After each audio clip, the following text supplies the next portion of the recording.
Welcome to the Denise Hill Experience with stories and interviews that educate, inspire, and encourage. Now, here's your host, Denise Hill. Welcome to another episode of the Denise Hill Experience. I am she, Denise Hill, and I love sharing with you stories and experiences that I've had with all types of people, from celebrities to the everyday person, moms, phenomenal teenagers, history-making personalities, just all types of folks that I've encountered in my years, actually decades, in the entertainment industry. Man, oh man, I get to share their stories with you. What an honor to be trusted with sharing someone's story. Today, I get to share some of my story, in addition to sitting with one of the best storytellers of all time, somebody who completely influenced the type of personality I am. Oh my goodness. You know, I try not to use the word idol because we're not supposed to have those, but this brother right here is at the top of my list of people who really spoke into my life before he ever met me, decades before he ever even knew I existed. He hails from Detroit, Michigan, a son of Motown, knows all the legends, like went to school with them. Like, how cool is that? Like, I went to school with the OJs. Like, what, really? And he's been in radio for decades like me. Oh, well, a couple more decades than me. But he's been in radio for decades, first as a morning man, now he's in the afternoon. But he's still doing it big. He's still playing the hits. He's still telling some phenomenal stories, has his friends dropping through, and it's just a wealth of information, knowledge, history, music history, and cultural history. I'm talking about the legendary, the great Donnie Simpson. Yes, the one who Huggy Lowdown calls the Green-Eyed Bandit. I'm talking about the man exposing all types of artists who are now legends. They got their start on his morning shows. There are people who got their start and their breakthrough on his video show, Video Soul, which aired on BET for so long. At Suitland High School, I was in the university high school program to prep for university, but I did all the VPA, visual and performing arts stuff. Yeah, so I was in television and preparing to enter into radio. Wasn't a lot of women in radio at that time, especially in prominent positions like morning shows or afternoon drive shows. And so if I wanted to emulate somebody or felt like their style was one I wanted to adapt, I had to listen to the fellas, and Donnie Simpson was in the morning. First, I would listen to Brute Belly in the morning, tell me what time it is. But Donnie Simpson and his morning show soon knocked that show off the air. And from then on, all through high school, he woke me up. His engaging storytelling personality that was just down to earth, very charismatic, all of that I loved. He was so personable, and you just felt like the person who you were hearing on the air was who he actually was. Come to find out, it is. How would I know that decades later we will be colleagues at the same broadcast company? I mean, imagine that. Think about the person who influenced you to be who you are the most, the person whose life inspired you to be who you are, to chase your dreams, to not just like be like them, but in some way, shape, or form, even though they didn't know you, make them proud with how much further you were able to take the torch that they passed to you. Man, that's the experience that I had, being able to sit down with Donnie Simpson. And he is truly that voice that you hear on the air. Like, it's so hard to put up airs. It's so hard to pretend to be somebody else when you're on the radio. I can tell you from personal experience, it's just so much easier to be who you are in real life, loving people, loving music, loving sharing stories. I know that's how I am. And I've learned that's how Donnie Simpson is as well. So I had plenty fangirl moments. You'll find in this interview that you're getting ready to hear plenty of fangirl moments. Because it's just that powerful. There's only a handful of people like that in this earth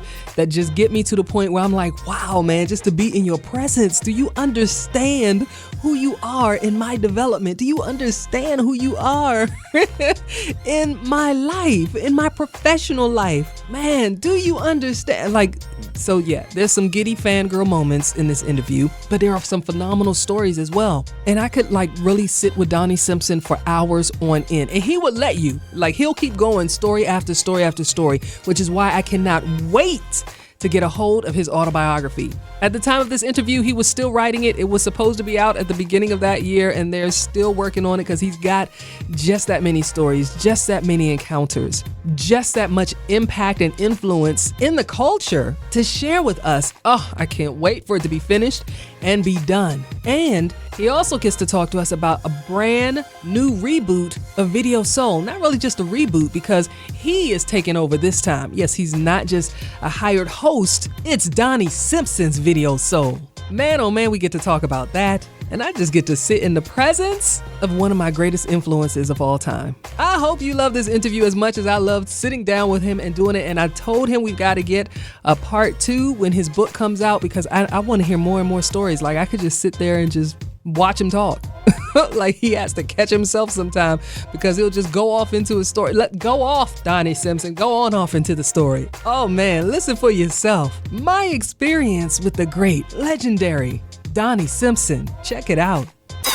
Woo! Okay. Donnie Simpson. Yes, ma'am. Hey now.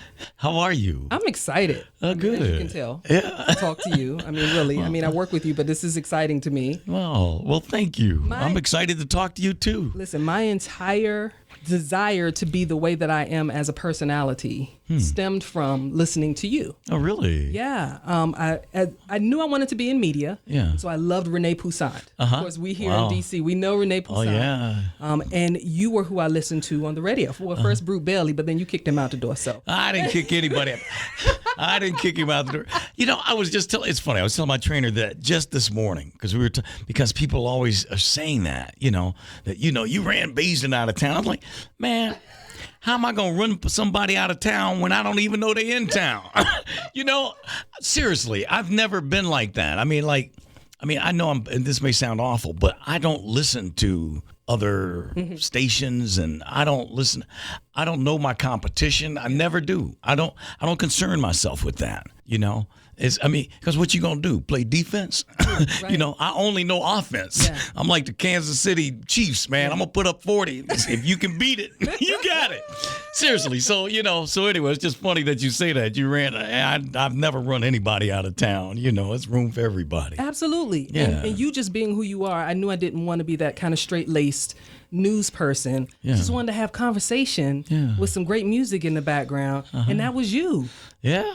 And so you were my influence, and to be able to kind of be a colleague now, even though we're not with the same station, is just a phenomenal thing. Thank you so much for being an inspiration to me. Well, it's very flattering of you to say that. Well, thank you so much. Truth. And you are just you. Who you are on the air is who you are in person. Well, great conversation, hugging, loving on everybody you see. Well, I love people, and I am just me, always 24/7. I've often said that, like, for my job, that I felt like there were 1,000 people out there waiting to take my job. 500 of them are just as good as I am. Wow. The other 500 are better. The only thing I can beat them all at is being me. Being me. You can't beat me doing that. So I be me. Everybody else is taken. And that's enough. That's enough. Okay. So I didn't want to waste time. I want to get right to some questions that I've kind of always had for you. One was, which you kind of answered, do you listen to radio? No. Wow. I don't. I don't know. I'm funny like that. I'm just well, first of all, I'm a news buff, so most of the time I'm listening to news. But for me, it's also, when I come in at 3 o'clock and I go under headphones, and that's the first time I've heard music today. Wow. Oh, my God. I can't. It makes me that much more excited to come to work. Yeah. So that's one of the main reasons I don't listen, is because I don't want to hear anything until 3 o'clock. When music hits me at 3, man, I just can't tell you what that feeling is at that moment at 3 o'clock when the music fills my ears. Yeah. So that's really the biggest reason I do that. Would you say you're more a news person than a music person? No. Definitely more. Oh, I'm a music person. I want to know what's going on around me. I want to know the world. I've always been interested, but music is my life. I love music. So let me ask you this about music and the music industry in general. Do you think the progression of integrating technology has helped or hurt music? Well, that's a good question. That's a really good question. Well, I think it has helped in this way, that it has made it readily available to everybody. With technology now, look at all the music you have in your iPhone. Yeah. You carry 5,000 songs in your pocket now. You can buy music just like that. Of course, it killed mom and pop record stores, which I'm quite fond of. That's my background. That's where I grew up, my mother's record shop. But I think the technology for that reason has made it better. Some of the music is not as real as it used to be because of technology to me. I remember I saw an interview with the dude from the Black Eyed Peas, the brother. Will. Yeah, Will I Am. And he was talking about how he did a song one day sitting in front of the Louvre, the museum in Paris, on his laptop. Did a whole song. And, I don't know. It's just, I miss musicians, real instruments. Yeah. Playing instruments. When you go to a show now and you see a live band, it's just such a happening now because it's kind of like that's missing now. We don't get it that much. So, to me, that's what made it real. I remember having this conversation with Frankie Beverly one night. He was telling me how he would leave so many mistakes in his songs that there would be mistakes all the time. But if the feel was right, you let it go. You don't want it to be so technical. And I'm the same way. I mean, doing my radio show, I'm the same way. I've always felt like I don't need it to be perfect. I just need it to be me. Yeah. That's it. It's that simple. If it's you, none of us is perfect. None of us are perfect. There we go. See? Right. Perfect example. And, so I guess I'm rambling now, but... that's wonderful. I mean, radio has gone through similar technological changes. I mean, we used to be able to pull our own LPs or pick a song to go with the feel of how we had our show and the mood that we wanted to set for our audience. And now you show up, everything's pre-programmed. Yeah, well, except for me.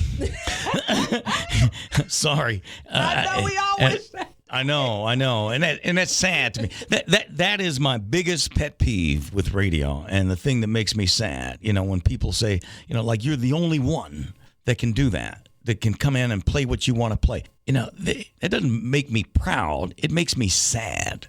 It really does, because that's what radio has become. Everybody's scared to stretch out and play different things, and even with this situation here, we've got all our sister stations. And so people are supposed to stay in their lane because KISS plays hip hop and, that's your sister station. So you don't infringe upon, man, I don't have any sisters in this. I don't. I mean, I want everyone with ears listening to me. That's the way I am. I came up when it was called broadcasting. Yeah. I didn't know it had become narrowcasting. Yeah. And I just don't know how to do that because my ears are broad like that too. Like I just played the new Cardi B and Bruno Mars. And then turned around and played something. Turn around and play Minnie Riperton and Loving You or whatever. So, it's all over the place for me. It's all just music to me. And it's how you present it. That's what makes the difference. It's how you present it. You can make anything interesting to people, or make them curious in how you present it. And so I hate that, and because to me, when you're programming it with a computer can't feel the day, There's certain songs I'll play on a sunny day that I won't play on a rainy day. I remember back in the day when I was at KISS and we were down in the basement floor of NBC, and I would actually leave and walk around the building, sometimes once an hour or every couple of hours.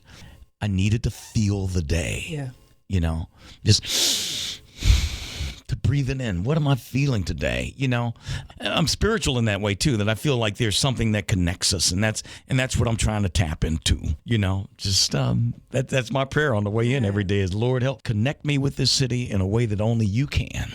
Let's get together and make it do what it do, Lord. That's it. And we roll. I love it.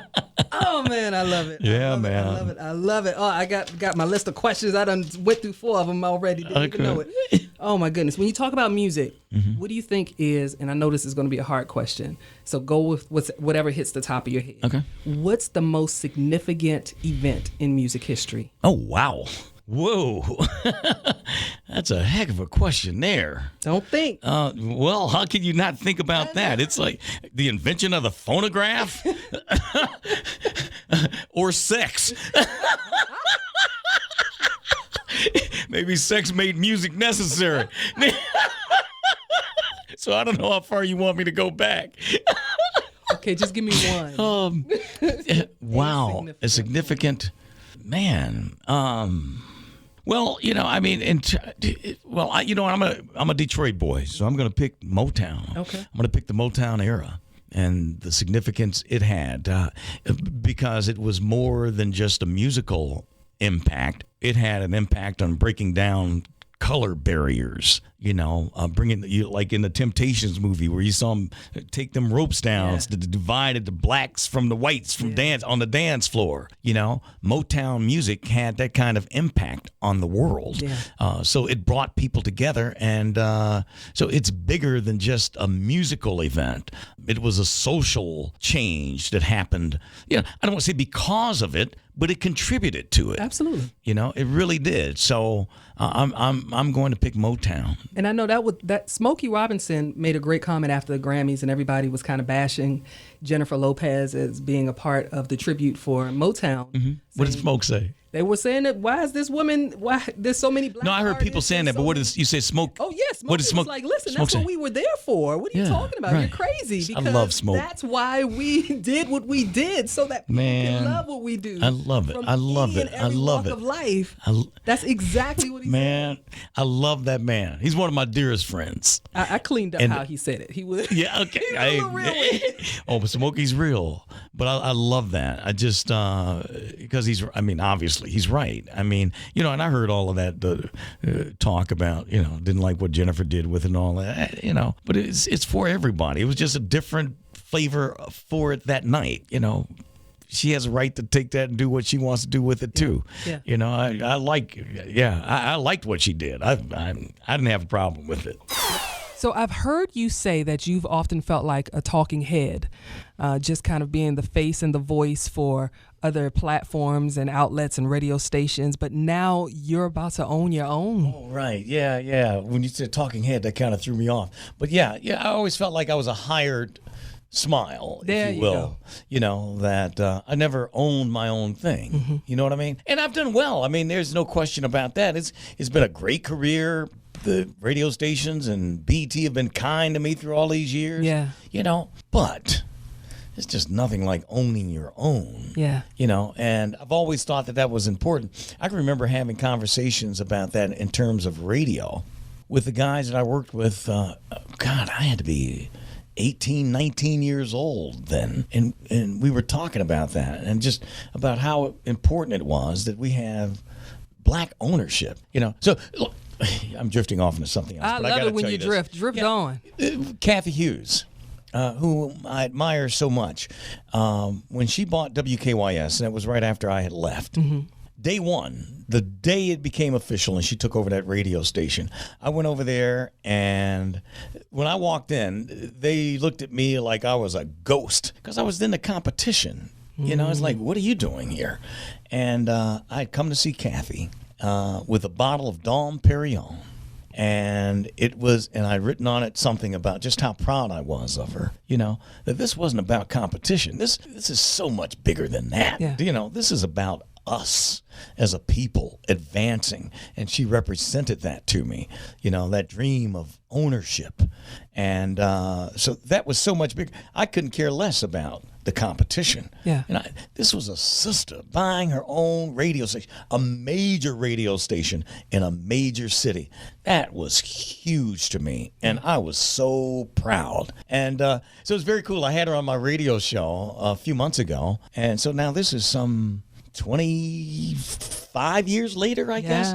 And she's telling me she still has that bottle of champagne on her mantle at home, and what it means to her, what it meant to her. Wow. Yeah. And so that's kind of how I look at ownership. That it's that important. So for me to now own own my brand, to own that brand, Donnie Simpson's Video Soul. It's a really big deal to me. That's huge. And it feels good. I'm proud of it, It's self-financed, Wow. Yeah. That's for real ownership. Oh, yeah. Yeah. I'm not asking for anybody's money. I'm putting it up, doing it myself because I want to own it. It's something I've always talked about that was needed, but it wasn't just needed for everybody else. It was needed for me too. Yeah. I need to heed my own words. Yeah. So that's what I'm doing now. And it's very exciting. It really is. I told Bob Johnson, when I told Bob what I was doing, Bob has been the founder of BET, just so folks know. Yeah, the father of BET, the world's first black billionaire. Yeah. How cool is that for me to have him as a mentor? I mean, wow. That's my boy. And so when I finally told him what I was doing, he was so excited. And I told him that, I'd put up all the money for it and we were going into production and all of that. And I said, Bob, I'm so excited. I thought I would be scared at this point. He says, no, that's when you get excited. Yeah. When you put your money up, because then you know that it's real. Yeah, it's in You're your invested hands. Then. Yeah. Right. So I'm very excited about it. Can't wait for everybody to see it. It's going to be cool. I think what's the coolest part is kind of what I'm experiencing here with you. Like I said, you were influential in the type of personality I became in radio.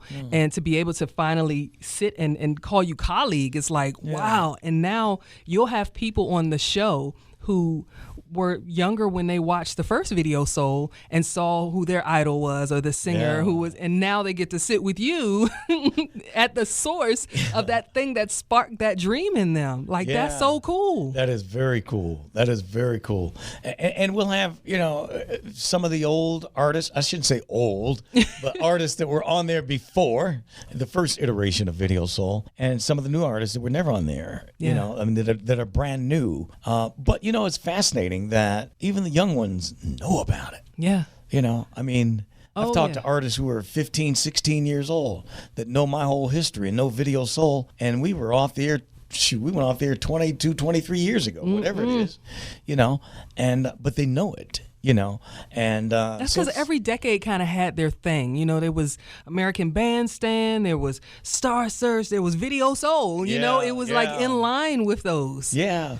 Well, Video Soul was, it's funny. When you're doing what you do, you're just doing what you do. Yeah. And you don't put it into any perspective. It's your job. I always liken it to one of my favorite songs by Elton John, Rocket Man, where he says, and all the science I don't understand is just my job 5 days a week. I'm a rocket man. I read that as like an astronaut. Go like, wow, you're an astronaut. You've been, like, man, that's just what I do. That's just what I do, And so I don't care what it is that you do, it's just what you do. And so, all those years I did Video Soul, it didn't, you don't think about its importance or its reach or influence or anything like that. But one day, I remember VH1 did a special they called Black in the 80s. And they had interviewed me for it. And so they told me when it was airing. So I'm sitting there watching it one night when it came on. And this is just every bit of 10, 12 years ago, I guess. And so it was an hour long. The first 15 minutes, they were talking about Bryant Gumbel, the first black man be a host of a major morning television show, the Today Show. Then they did Arsenio Hall, the first black to host a late-night TV show. Then they did Bill Cosby, and the first black TV show to have, as the main characters, a doctor and a lawyer instead of a janitor and a cook. Or, bus driver, yeah. Yeah. And then it was Donnie Simpson and Video Soul. And I'm telling you, I'll never forget it. As soon as it ended, I'll never forget. My first thought was, well, how the hell am I supposed to go to sleep tonight? Really. Because it gave it all perspective. Yeah. That I would never, ever spend time thinking about. Never. Yeah. But to put it in some context like that was it was mind-blowing. It really was. But then, I've been working on my book, and so with the writer that I'm working with, you're forced to look at a lot of things and talk about a lot of things. So, it's like a lot of things, you have to look at it in order to tell the story. And it's fascinating because, I've come to understand how when I was a kid, you had CBS, NBC, and ABC. Yep. 3 choices. Then, of course, later came Fox, and then you had cable and all. Yeah, now you got 10,000. Everything, plus the internet. Yeah, right. Okay. When I did Video Soul, if you wanted black television, that was it. that was it. That was it. That was it. It was the voice of the culture. Yeah. Yeah. Right. And you don't think about it when you're doing it. Yeah. It's like, it's just what you do. But, I remember going up for the VH1 honors one year. Houdini was being honored, and they called me and asked me to come up. He said, we can't imagine accepting this tonight without you being there. You were so instrumental to our success. And so I went up to do it. And I remember Chris Paul, who worked with me on my show at the time, the comedian. Chris said, you're going to be amazed at the love you get from the hip-hop community. And I walked backstage, man. I'm telling you, every one of them going to that bow thing. Man, you the OG. You the OG, man. It was like, it blew me away. Yeah. Because I didn't see myself as having an impact in that musical community. I just didn't. But then once again, in working with this book, you're forced to look at all this stuff and to think about it. And you go, wow, if you think R&B artists felt that you were their only outlet, hip-hop artists really felt that. They really didn't have any outlets. Yeah. But Biggie, Pac, they all came on Video Soul. That's true. Wow. Yeah.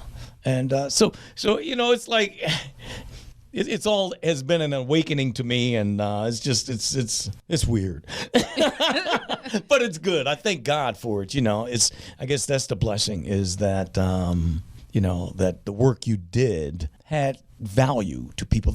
The stuff you're telling me here today, that you're saying, that to know that your work had value to someone, that it meant something to someone, because that's the thing that really is the most valuable thing to me. Is. I always felt like money, man, please. We're gonna all leave here with the exact same amount of money.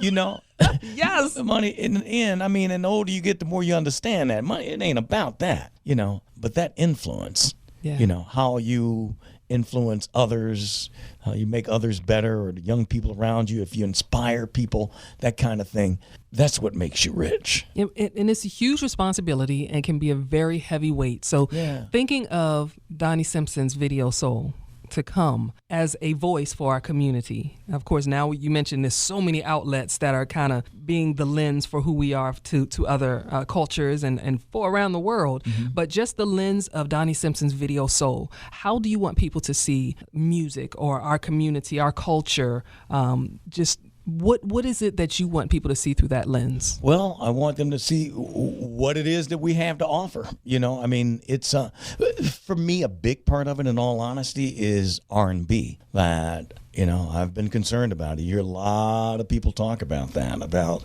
the lack of outlets for R&B. Is R&B dying? It's like, I remember having a conversation one night, and this was Terry Lewis, Jimmy Jam and Terry Lewis. Terry was talking about how it seems like nowadays there's pop and hip hop, and that's about it. But it's not. There's more music out there. Yeah. It does not get the shine that those two brands do, but there is more out there, and I'd like to bring it to them. R&B is so important to me, just soul music. Yeah. I love soul. And, and when I say soul, it's not necessarily black.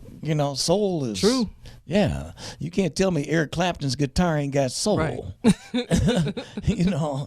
So to me, it's just about providing an outlet for all of our music, like Video Soul back in the day. It wasn't just... Our first guests, our very first guests were the Fat Boys.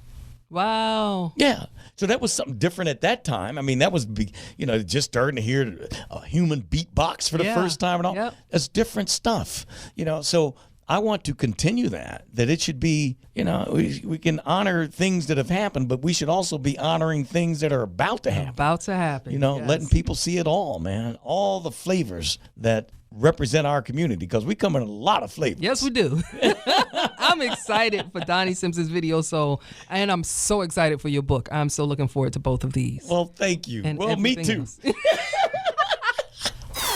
Let's shift from music talk the man. First, the husband. You've been married to your wife, Pam, for how many years? 45 years. Wow. It'll be 46 this October. Some folks can't make it 45 days. Yeah, I know. What's the key to that success?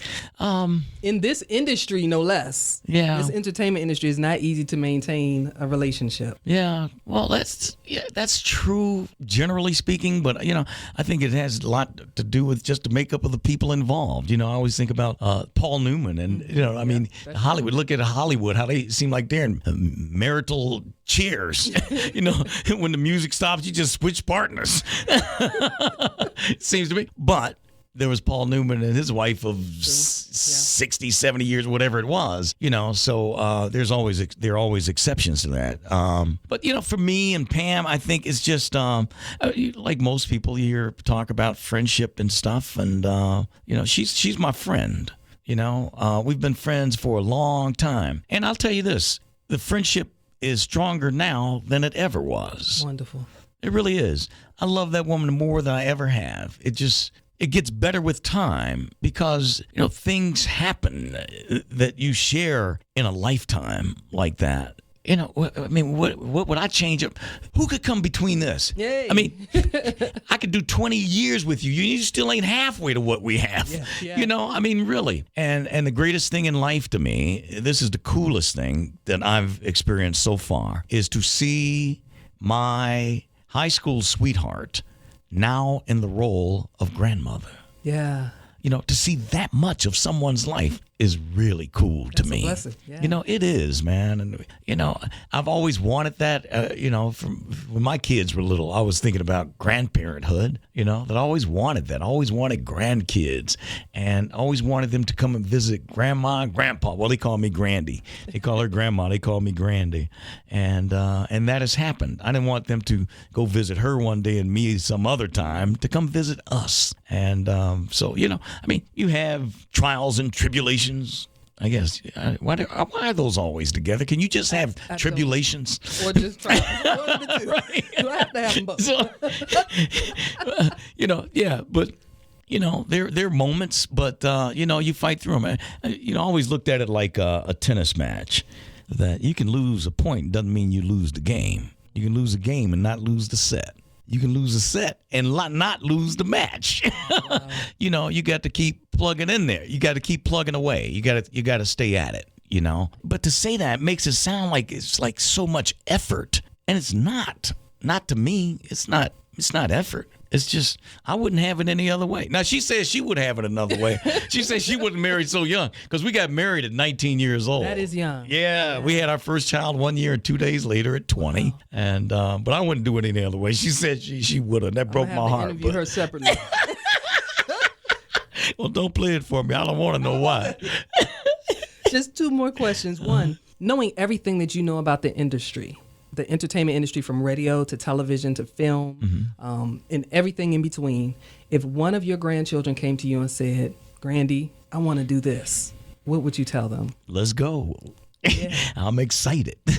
I don't care what it is that they want to do.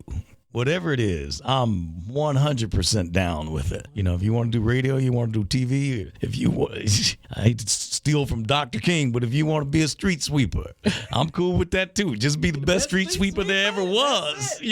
Seriously, just and I tell kids that, like when I talk to kids at schools, that I'd go around the room sometime and ask them, what do you want to be? What do you want to be? And you get the basketball player, football player, a doctor, actor, and all that. And I encourage them to go for all of that.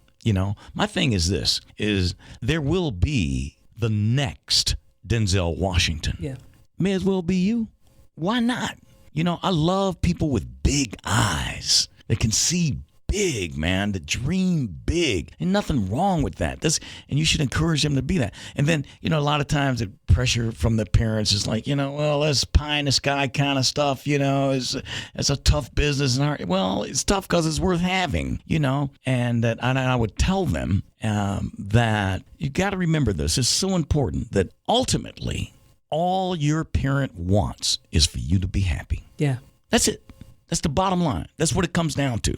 So whatever you choose is what you choose. As long as you're happy, they're going to be happy. That's it. I'm telling you. That's it. Yeah. What's the legacy you want to leave?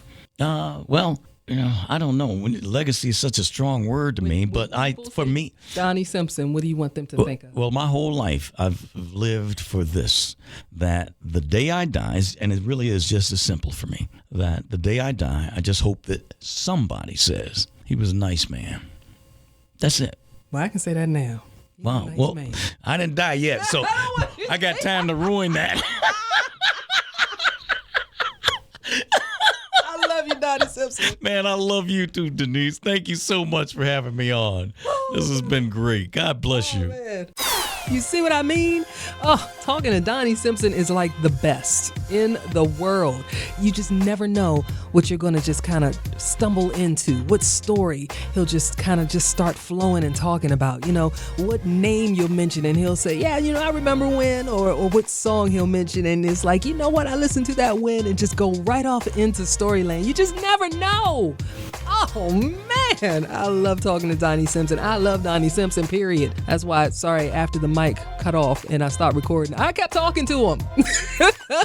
I love Donnie Simpson. I love his realness. I love his personableness. I love the way that he is just who he is, unapologetically. And it's just so real. He's so compassionate, and I thank him for allowing me the opportunity to thank him for the influence that he's had in who I have become as a radio personality, my style, my flavor, all of that.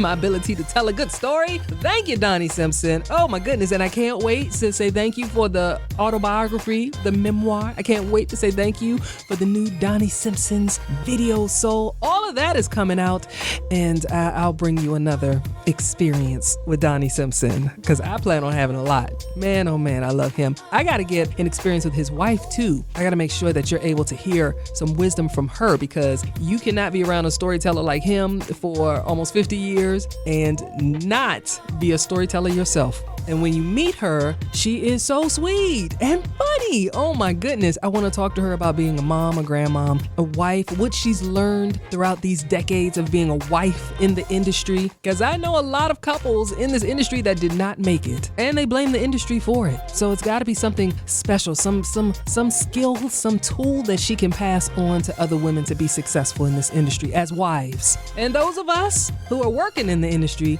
to be successful and humble as women. Man, I can't wait for that conversation and experience, but I'm still on a high from this one. Man, oh man, I love Donnie Simpson. Did I mention that? I love you too. I'm hoping that we can continue our conversation on social media. Hit me up on all of them, okay? I'm at the Denise Hill. And do me a favor, share this with everyone you know. Subscribe to the channel, like it, leave a comment, and of course, join me for our next episode of the Denise Hill Experience. Until then, you stay blessed.